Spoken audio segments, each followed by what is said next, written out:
தாவேக தலைவர் விஜய் அவர்கள் அரசியல்ல மட்டும் இல்ல சினிமாவிலையுமே அவர் ஒரு டுபாகுரு, அவர் ஒரு டம்மி பீஸு, அது ஒரு வேகாத பீஸு அப்படிங்கிறத நம்ம முன்னத்திலிருந்து சொல்லிட்டு வரோம். ரூட் அப்படிங்கிற ஒரு பிஆர் கம்பெனி, விஜயனுடைய பிஏவாக இருக்கிற ஜெகதீஷ் அந்த கம்பெனிக்கு ஓனர். அவர் தான் விஜய் வந்து ஏதோ ஒரு அசகாய சூர்ரு, அடுத்த சூப்பர் ஸ்டார் அவர் தான், அவர் மக்கள் மத்தியில் பயங்கர செல்வாக்குடையவர், அவருக்கு அத்தனை கோடி பிஸ்னஸ் உண்டு, கேரியரின் உச்சத்தில் இருக்கிறவர், அவருக்கு ஒரு படத்துக்கு இத்தனை கோடி ரூபாய் சம்பளம், முதல் நாளே இத்தனை கோடி ரூபாய் வசூல் ரெக்கார்டு பிரேக்கு, இப்படிலாம் விளம்பரப்படுத்தி டுபாகூராக டம்மி பீஸாக சினிமாவில் இருக்கிற விஜயை ஒரு பெரிய பிம்பமாக ஊதி பெரிதாக்குனது இந்த ரூட் என்கிற பிஆர் கம்பெனி தான் என்பதை நம்ம முன்னத்திலிருந்து பேசிட்டு வர்றோம். அதை நாம பேசுனது மட்டும் இல்லாம விஜய் ரசிகர்களே இன்னைக்கு நிரூபிச்சிருக்காங்கன்னா பாத்துங்களேன். ஜனநாயகன் படத்தினுடைய முதல் பாடல் லிரிக்கல் வீடியோ என்று சொல்லப்படுகிற அந்த பாடல் வெளியாடுச்சு இல்லைங்களா, அந்த பாடலுடைய வியூஸை நீங்க ஒத்து கவனிச்சாலே விஜய் என்பவர் பொதுமக்கள் மத்தியில் மட்டுமல்ல தன்னுடைய சொந்த ரசிகர்கள் மத்தியிலேயுமே அவர் விலை போகாத கத்திரிக்காவாகவும் அவர் ஒரு டம்மி பீஸாகவும் டுபாகுராகவும் தான் இருக்கிறார் என்பதைத்தான் தகுந்த ஆதாரத்தோட இந்த வீடியோவில் நம்ம பார்க்க போறோம்.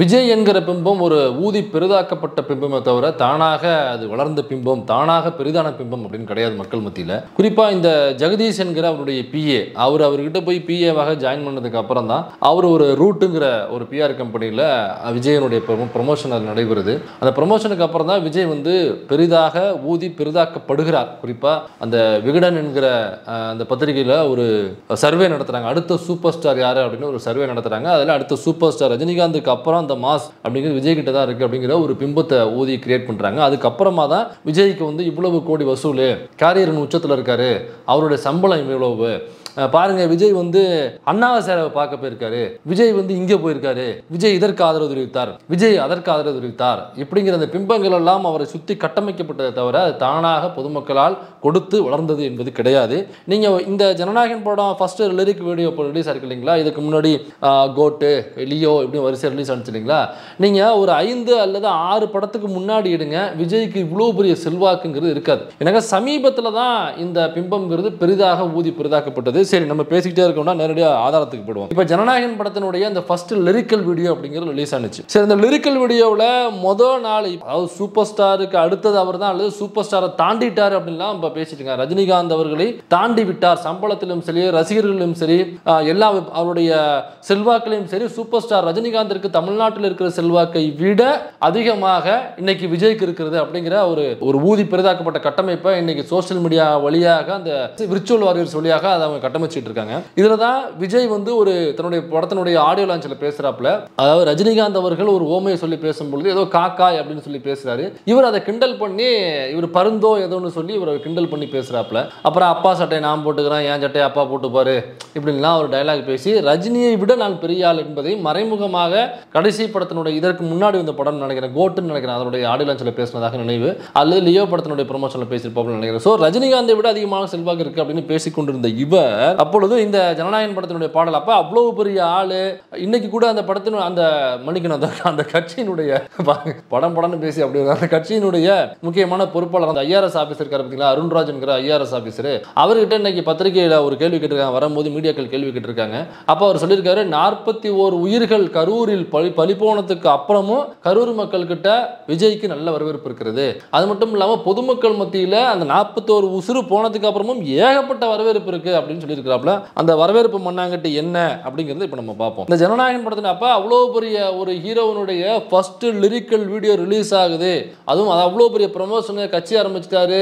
இவ்வளோ பெரிய ப்ரொமோஷனுக்கு அப்புறம் அந்த ஜனநாயகன் படத்தினுடைய ஃபர்ஸ்ட் லிரிக்கல் வீடியோ அப்படிங்கிற ரிலீஸ் ஆகுதுனாக்கா ஒரே நாளில் ஒரே நைட்டில் அந்த வீடியோ யூடியூப்ல எவ்வளவு வியூஸை தாண்டி போயிருக்கணும். ஏன்னா அவ்வளோ பெரிய ரசிகர் பட்டாளம் இருக்குல்ல விஜய்க்கு, அவருடைய சம்பளமே 250 கோடி அப்படின்னு சொல்றாங்க. அப்ப சூப்பர் ஸ்டார் எல்லாம் தாண்டி அவருக்கு ரசிகர் பட்டாளம் இருக்கு, அவருக்கு பெரிய மாஸ் இருக்கு. 41 உசுறு பலி போனதுக்கு அப்புறமும் தமிழ்நாட்டு மக்கள் வாரி அணைத்துக் கொள்கிறார்கள், கட்டி முத்தமிடுகிறார்கள் அப்படின்னா இப்போ ஒரே நைட்ல எவ்வளவு வியூஸ் போயிருக்கணும், எத்தனை கோடி வியூஸ் போயிருக்கணும். அப்ப இந்த ஜனநாயகன் படத்தினுடைய ஃபர்ஸ்ட் லிரிக்கல் வீடியோனுடைய ஒரு நாள் வியூஸ் எவ்வளவு தெரியுமா? ஒரு நாள் வியூஸ்ங்கிறது 12.5 மில்லியன். 12.5 மில்லியன்னாக்கா 10 மில்லியன்னா 1 கோடி, 2.5னாக்கா 25 லட்சமா? ஆமா, 25 லட்சம். அப்போ 1.25 கோடி வியூஸ் தான் ஒரு நாள் இரவுல இந்த ஜனநாயகன் படத்துக்கான வியூஸ் போயிருக்கு எவ்வளோ? வெறும் 1.25 கோடி. ஏங்க 1.25 கோடிங்கிறது எவ்வளோ பெரிய வியூஸ்ன்னு விளையாடுறீங்களா நீங்கள் போடுற வியூஸ்லாம் அவ்வளோவா போகுதுன்னு சொல்லி நீங்கள் கேட்கலாம். நாங்கள் ஒரு யூடியூபர், அப்போ எங்களுக்கே ஒரு நாள் நைட்டில் ஒரு 50,000 வியூஸ் போகுது அப்படின்னாக்கா அவர் யார்?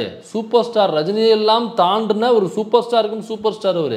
41 உசுரை பலி கொடுத்ததுக்கு அப்புறமும் தமிழ்நாட்டு மக்கள் வாரி அணைச்சிக்கிறாங்கனாக்கா அவருடைய செல்வாக்கு எந்த அளவுக்கு இருக்கணும்? இப்போ எங்களுடைய வியூஸே சாதாரணமாக 1 லட்சம் 2 லட்சம் 3 லட்சம் அப்படின்னு வியூஸ் போகும் பொழுது அவருடைய வீடியோ ஒரு நாள் நைட்டில் எத்தனை கோடிகள் வியூஸ் போயிருக்கணும்? வெறும் 1.25 கோடி தான் வியூஸ் போகுமா? சரி, அப்போ இதற்கு முன்னாடி எனக்கு 41 உசுர்கள் பழி போனதுக்கு அப்புறம் அவருடைய இமேஜ் இன்னமும் பில்டப் ஆயிருன்னு சொல்றாங்கல்ல. இப்போ இதற்கு முன்னாடி அவருடைய கோட் அப்படிங்கிற ஒரு படம் ரிலீஸ் ஆனச்சு. அந்த கோட்ல வந்து விசில் போடுன்னு ஒரு பாட்டு, அதுதான் அவங்க ஃபர்ஸ்ட் ட்ராக்கா ரிலீஸ் பண்ணாங்க. ஃபர்ஸ்ட் முதல் பாடலா அவங்க யூடியூப்ல ரிலீஸ் பண்ணது. அந்த கோட்டு ரிலீஸ் பண்ணி ஒரே நாள்ல ஒரே நைட்ல எவ்வளவு தெரியுமா வியூஸ் போச்சு? 25.5 மில்லியன். அதாவது 2.5 கோடி. இது வந்து 1.25 கோடி தான் இந்த வியூஸ் போச்சு. ஆனா கோட் வந்து 2.5 கோடி விசில் போச்சு. அப்ப 2.5 கோடி வியூஸ் போச்சுனாக்க இதை விட டபுள் மடங்காக ஒரே நைட்ல கோட் வந்து வியூஸ் போயிருக்கு. சரி, கோட்டுக்கு முன்னாடி லியோ வந்துச்சு. அது எவ்வளவு வியூஸ் போயிருக்குன்னு பார்த்தோம்னாக்கா இந்த நாரெடின்னு ஒரு பாட்டு வந்துச்சு இல்லைங்களா? அந்த பாட்டு ரிலீஸ் பண்ணி ஒரே நைட்ல 20 மில்லியன், அதாவது 2 கோடி வியூஸ் போயிருக்கு. சரி, அப்புறம் அதுக்கு முன்னாடி பீஸ்ட்ல அந்த அரபிக் குத்துன்னு ஒரு பாட்டு வந்துச்சுல, அது எவ்வளவு பேருன்னு பார்த்தோம்னாக்க ஒரே நைட்ல 23.7 மில்லியன். அப்படின்னா கிட்டத்தட்ட 2 கோடியே 37 லட்சம். ஆமா, 2 கோடியே 37 லட்சம் வியூஸ் போயிருக்கு. அப்ப இதெல்லாம் தாண்டி இப்ப ஜனநாயகன் வரும்பொழுது கட்சி ஆரம்பிச்சுட்டாப்ல 41 உசுறு பழி போனதுக்கு அப்புறம் தமிழ்நாட்டு மக்கள் வந்து அவர் மீது வெறுப்ப கக்கல, கரூர் மக்கள் வெறுப்ப கக்கல, அதை விட அதிகமாக அன்பு செலுத்துறாங்கனாக்கா முன்னாடி உனக்கு 2.5 கோடி வரைக்கும் வியூஸ் போச்சு, கடைசி படத்துக்கு 2.5 கோடி வியூஸ் போயிருக்கு ஒரே நைட்லனாக்கா, அப்ப இந்த படத்தினுடைய பாடலுக்கு உனக்கு 5 கோடி ஒரே நைட்ல வியூஸ் போயிருக்கணுமா வேண்டாமா? அப்ப உனக்கு வெறும் 1.25 கோடி தான் போயிருக்குனாக்கா உன்னுடைய செல்வாக்கு பாதியாக மாறி இருக்கிறது. விஜயனுடைய செல்வாக்கு கரூர் சம்பவத்தை பொறுத்தவரை பாதியாக மாறி இருக்கிறது. அதுக்கு இதுதான் சாட்சி. இப்ப பாட்டு ரிலீஸ் ஆயிடுச்சு, ஒரே நாள்ல வியூஸ் இல்ல, ஒரே நாள்ல வெறும் 1.25 கோடி தான் வியூஸ் போயிருக்கு. அப்ப விஜய்க்கு செல்வாக்கு இல்ல, மார்க்கெட் இல்ல, அவருடைய செல்வாக்கு பாதியாக குறைஞ்சிருச்சு கரூர் சம்பவத்துக்கு அப்புறம், கட்சி ஆரம்பிச்சதுக்கு அப்புறம் அப்படின்னு பொதுமக்கள் தெரிஞ்சுக்குவாங்க அப்படிங்கிறதுக்காக என்ன பண்றானுங்க? முதல் நாள் முடிஞ்சிருச்சா 1.25 கோடி போயிருக்கா, 2வது நாள் வெயிட் பண்றானுங்க. சரி, ரசிகர்ல சரக்கு போட்டு போதையை போட்டு தூங்கி இருப்பானுங்க, அதனால ஒரு நாள் வெயிட் பண்ணுவோம், மறாத நாள் ஏதாவது வியூஸ் கொடுப்பாங்க அப்படின்னு மறாத நாள் உட்காந்து வெயிட் பண்றாங்க. மறாத நாள் எதிர்பார்த்த அளவுக்கு மறாத நாள் வியூஸ் போகல. அப்ப 3வது நாள் என்ன பண்றானுங்கன்னாக்கா 19 மில்லியன் வியூஸ் 3வது நாள் போகுது. அதாவது ரிலீஸ் ஆன முதல் நாள் 1.25 கோடி தான் போயிருக்கு, 3வது நாள் பாத்தீங்கன்னாக்கா கிட்டத்தட்ட 2 கோடி வியூஸ் போக வச்சிருக்காங்க. 19 மில்லியன்னாக்கா 1 கோடியே 90 லட்சம். சரி, ரவுண்டா 2 கோடின்னு வச்சுப்போம். எனக்கு ஒரு விஷயம் புரியல, இவ்வளோ பெரிய ஹீரோனுடைய படம் ரிலீஸ் ஆகுது அப்படின்னா ஃபர்ஸ்ட் டே ஃபர்ஸ்ட் ஷோ தான் வந்து பயங்கர கூட்டமா இருக்கும், 2வது ஷோவும் அதே மாதிரி கூட்டம் இருக்கும், 3வது ஷோவும் இருக்கும், முதல் நாள் அல்லது அதுக்கு மறுநாள், முதல் நாள் தான் ஃபுல் கூட்டமா இருக்கும், பயங்கர கிரௌடா இருக்கும். 2வது நாள் பாத்தீங்கன்னாக்கா அதை விட கொஞ்சம் கூட்டம் கம்மியா இருக்கும், ஆனா ஹவுஸ்ஃபுல்லா இருக்கும், அல்லது சில இடங்கள்ல டிக்கெட் கூட கிடைக்கும் உங்களுக்கு. அந்த மாதிரி தான் 2வது நாள் இருக்கும். 3வது நாள் பாத்தீங்கன்னாக்கா உங்களுக்கு தியேட்டர் அந்த அளவுக்கு ஹவுஸ்ஃபுல்லா ஆகிற அளவுக்கு இருக்காது, ஓரளவுக்கு தான் கூட்டம் இருக்கும். 4வது நாள் 5வது நாள் 6வது நாள் போக போக குறைஞ்சிக்கிட்டே போகும். அதுக்கப்புறம் கூட்டம் ரொம்ப நார்மலான கூட்டமா இருக்கும், அல்லது சீட்டுகள் நிறைய ஃப்ரீயா இருக்கும். அப்படியே 2வது வாரம் 3வது நாள் தூக்கிடுவாங்க. நான் சொல்றது பெரிய ஹீரோவுக்கு. இப்போ முதல் நாள் 2வது நாளுங்கிறது நல்ல கூட்டமா இருக்கும், முதல் நாள் 2வது கம்மியா, 2வது நாள் 3வது கம்மியா, அப்படி தானே இருக்கும். ஆனா இவனோட வியூஸை பாருங்க, முதல் நாள் 1.25 கோடி வியூஸ் போயிருக்கு, 2வது நாள் போகல, 3வது நாள் எப்படா முதல் நாள் போன வியூஸை விட அதிகமான வியூஸ் எப்படா போச்சு? கிட்டத்தட்ட 2 கோடி வியூஸ் போயிருக்கு. அப்ப இந்த ஜெகதீஷனுடைய பிஆர் டீமை வச்சு அவங்க வந்து அவங்களோட ஐடி விங்க அவங்களுடைய பிஆர் டீமை வச்சு வியூஸ் போகல, அப்போ மக்கள் காரி துப்புவாங்க, தளபதிக்கு மார்க்கெட் இல்லை, தளபதிக்கு மதிப்பு இல்லை, தளபதிக்கு பொதுமக்கள் மத்தியில் வரவேற்பு இல்லை அப்படின்னாக்கா அது எலெக்ஷனையும் சேர்த்து பாதிக்கும், அது மட்டும் இல்லாமல் ஜனநாயகன் படத்தினுடைய ரிசல்ட்டையும் பாதிக்கும் என்பதற்காக 3வது நாள் இந்த ரூட்டுங்கிற கம்பெனியை வச்சு, வாய்ஸ் ஆஃப் காமன் அப்படிங்கிற கம்பெனியை வச்சு அவங்களுடைய அந்த பிஆர் டீமை வச்சு திரும்ப அவங்க ஒர்க் பண்ணி வேலை செஞ்சு அது ஆர்கானிக்காக இல்லாமல் செயற்கையாக அந்த வியூஸை கிரியேட் பண்ணியிருக்காங்க. அப்படின்னா என்ன அர்த்தம்? கரூர் சம்பவத்திற்கு பிறகு கரூர் மக்கள் மட்டுமல்ல, ஒட்டுமொத்த தமிழ்நாட்டு மக்கள் தாவேகா மட்டுமல்ல, விஜய் மட்டுமல்ல, ஜனநாயகம் படத்தையும் காரி துப்பி இருக்கிறார்கள் என்பதுதான் நிதர்சனம். இல்ல பராசக்தி அப்படின்ற பேர்ல ஒரு படம் ரிலீஸ் ஆக போகுது. அதுல சிவகார்த்திகேயன் நடிச்சிருக்காரு, அப்புறம் ரவி மோகன் அவர் நடிச்சிருக்காரு. ஜெயம் ரவி கூப்பிடாதீங்க, ரவி மோகன் கூப்பிடுங்கன்னு சொல்லியிருக்காரு. ரவி மோகன் நடிச்சிருக்காரு, அப்புறம் அதர்வா கூட நடிச்சிருக்காரு. அதுல அது டான் பிக்சர்ஸ் தயாரிக்கிறாங்க. அந்த படத்தினுடைய இதே மாதிரி அவங்க ஃபர்ஸ்ட் சிங்கிள் இவங்க எப்படி ரிலீஸ் பண்ணாங்களோ அதே மாதிரி டான் பிக்சர்ஸ்ல பராசக்தி படத்தினுடைய ஃபர்ஸ்ட் சிங்கிள் ரிலீஸ் பண்றாங்க. அவங்க ஃபர்ஸ்ட் சிங்கிள்ல ரிலீஸ் பண்ணி இதே மாதிரி இவங்களுக்கு ஒரே நாள்ல ஜனநாயகன் படத்துக்கு 1.25 கோடி போச்சு இல்லைங்களா, அவங்களுக்கு ஒரே நாள்ல 1.5 கோடி வியூஸ் போயிருக்கு அவங்களுடைய ஃபர்ஸ்ட் சிங்கிள். ஏன்னா சிவகார்த்திகேயனை விட, ரவிமோகனை விட, விதார்த்தை விட விஜய் எவ்வளவு பெரிய ஹீரோங்க.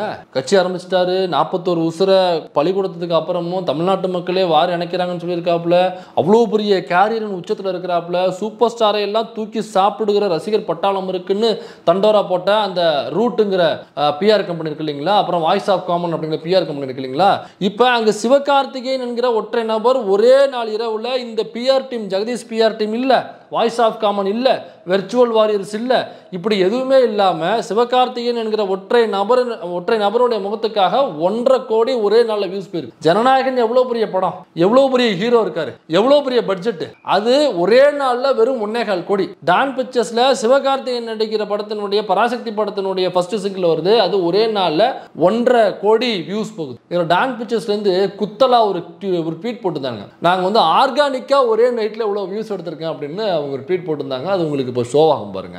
அதில் ஆர்கானிக்கானாக்கா இந்த மாதிரி பிஆர் டீம் நாங்கள் எதுவும் வைக்கல, பிஆர் டீம் வைக்காம இது சிவகார்த்திகேயனுடைய அன்புக்காகவும் அவருடைய நடிப்புக்காகவும் அவருடைய ரசிகர்களால், அவரை ரசிக்கிற பொதுமக்களால் கிடைத்த வெற்றியை தவிர நாங்கள் எந்த பிஆர் டீமையும் காசு கொடுத்து விலைக்கு வாங்கி வைத்து இதை வந்து செயற்கையா அதை வியூஸ் காமி என்று நாங்கள் சொல்லவில்லை அப்படின்னு செருப்பை கலட்டல, சாணியில முக்க போடல, ஊற போடல, ஆனா பளிச்சுன்னு கன்னத்தில் அப்பியிருக்காங்க. ஜனநாயகன் படத்தினுடைய அந்த ஃபர்ஸ்ட் சாங் ரிலீஸ் பண்ணியிருந்தாங்க இல்லைங்களா, லிரிக்கல் வீடியோ, அதுல விஜய் டான்ஸ் ஆடுறாரு, மியூசிக் யாருனாக்கா அனிருத், ஆனா டான் பிக்சர்ஸ்ல பராசக்திக்கு பாத்தீங்கன்னா ஜிவி பிரகாஷ். அப்ப இதுல அனிருத் மியூசிக் போட்டிருக்காரு. மியூசிக் போட்டது மட்டும் இல்ல, அனிருத் லைவாவே வந்து ஆடவும் செஞ்சிருக்காரு. அவருக்கு ஒரு பெரிய ஃபேன் ஃபாலோவர்ஸ் இருக்கு. நீங்க இந்த பக்கம் பாத்தீங்கன்னா விஜய் நேரடியா வந்து டான்ஸ் ஆடுறாப்ல அந்த பாட்டுல, அது மட்டும் இல்லாம அவரே பாடியும் இருக்காப்ல, பாடுறாப்ல, ஆடுறாப்ல, குட்டிகர் நடிக்கிறாப்ல, மிமிக்ரி பண்றாப்ல, இப்படி எல்லாம் வந்து மனலிசம் பண்றாப்ல, எல்லாம் பண்ணிருக்காப்ல அந்த பாட்டுல. ஆனா இது எதுவுமே பண்ணாத சிவகார்த்திகேயன் இது எல்லாத்தையும் பண்ண விஜய் வியூஸ் பாத்தீங்கன்னாக்கா ஜனநாயகனை விட பராசக்தி ஒரே நாள் இரவுல 1.5 கோடி வியூஸ் போயிருக்கு. இது ஒரே நாள்ல வெறும் 1.25 கோடி தான் வியூஸ் போயிருக்கு. அப்ப மக்கள் மத்தியில விஜய்க்கான செல்வாக்கு குறைந்து இருக்கிறதா கூடி இருக்கிறதா? அப்புறம் ஒரு கூடுதல் தகவல், இந்த ஃபர்ஸ்ட் சிங்கிள் இந்த சாங் வியூஸை பார்த்துட்டு விஜய் எஸ்கேவுக்கு ஃபோன் பண்ணி கேட்டிருக்காப்ல, ஆனா அந்த துப்பாக்கி ஒன்று கொடுத்தலைங்கன்னா அதை கொஞ்சம் திருப்பி கொடுத்துருங்கன்னா நமக்கு வியூஸ் வர மாட்டேங்குதுன்னா அப்படின்னு சொல்லி கேட்டிருக்காப்ல. அவர் எஸ்கே பார்த்துட்டு, ஐயோ அண்ணா நீங்க வேறங்கண்ணா, அது நீங்க கொடுத்துட்டு போயிட்டீங்க, அப்புறம் விழுந்து பார்த்தோம்னாக்க டம்மி துப்பாக்கியா இருக்குங்கடா, அதை வச்சு நம்ம என்னங்க பண்ண போறோம் அப்படின்னு இருக்காப்ல. இல்ல பரவாயில்லைங்க, டம்மி துப்பாக்கியா தான் பரவாயில்ல, நீங்க கொடுங்க, நமக்கு வியூஸ் கம்மியா போகுதுன்னு கேட்டிருக்காப்ல. அது எஸ்கே சொல்லியிருக்காப்ல, ஐயோ அண்ணா அது நம்ம இவர் திவாகர் வந்து வாங்கிட்டு போட்டாப்லன்னா அவருக்கு தான் கரெக்டா இருக்கும், நானே கொடுத்துட்டேன் அப்படின்னு இருக்காப்ல. திவாகர்னா யாருன்னு தெரியல நம்மளுக்கு, யாருங்க திவாகர்னு கேட்டிருக்காப்ல. அண்ணா நம்ம வாட்டர்மெலன் ஸ்டார்னா என்ன தெரியாத உங்களுக்கு, என்னன்னா தெரியாதுன்னு சொல்றீங்க. அவர் கேட்டாப்ல, சரி அவருக்கு தான் துப்பாக்கி கரெக்டா இருக்கும் அப்படின்னு கொடுத்து அனுப்பிச்சிட்டாங்கன்னா, நீங்க வேணா வாட்டர்மெலன் ஸ்டார்ட்ட நீங்க வேணா ட்ரை பண்ணி பாருங்களேன் அப்படின்னு சொல்லியிருக்காப்ல. அதோட பாருங்க, எனக்கு தெரிஞ்சு இப்போ பிக் பாஸ்ல உள்ள இருக்காப்ல நம்ம வாட்டர்மெலன் ஸ்டார். எனக்கு என்னவோ அவர் இந்த எவிக்ஷன் ப்ராசஸ்லாம் போய் மக்கள் ஓட்டு போட்டு அவர் உள்ள வச்சிருக்காங்கன்னா பாத்துங்க. எனக்கு என்னவோ பிக் பாஸ்ல வாட்டர்மெலன் ஸ்டாருக்கு உள்ள ஓட்டு கூட உங்களுக்கு வெளியில் கொடுக்காதுன்னு நினைக்கிறேன். சிரமம் தான், சரி பார்ப்போம். ஆனா அவர் வெளில வந்ததுக்கு அப்புறம் அந்த துப்பாக்கி வேணா நீங்க ட்ரை பண்ணி பாருங்க.